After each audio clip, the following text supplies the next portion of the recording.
ఆచార భగ్నం. జమ్మూ కాశ్మీర్లో 2, యూపీలో 1 అరెస్ట్. తెలుగు రాష్ట్రాల్లోనూ ఉగ్ర కలకలం. హైదరాబాద్లో 1, విజయనగరంలో 1 అరెస్ట్. పంజాబ్ సరిహద్దుల్లో పాక్ డ్రోన్లను ఎదుర్కొనేందుకు high alert. Missiles, air guns తో భారీ భద్రత. గుల్జర్ హౌస్ అగ్ని ప్రమాదంపై దర్యాప్తు ముమ్మరం. ఐజీ స్థాయి అధికారిని నియమించిన ప్రభుత్వం. పంజాబ్లోని జలంధర్లో భారీ అగ్ని ప్రమాదం.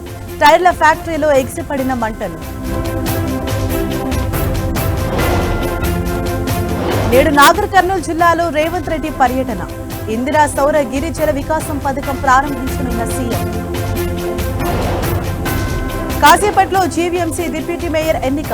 జనసేనకే ఛాన్స్. రేసులో 2 నేతలు.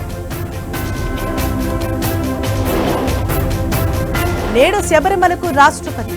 అయ్యప్పను దర్శించుకోనున్న ముర్ము.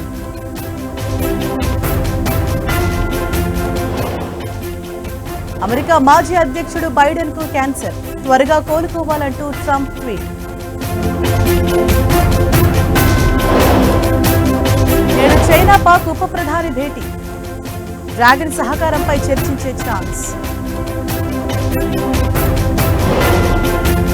చైనాలో మరోసారి భూకంపం. రిక్టర్ స్కేల్పై 4.5గా తీవ్రత నమోదు.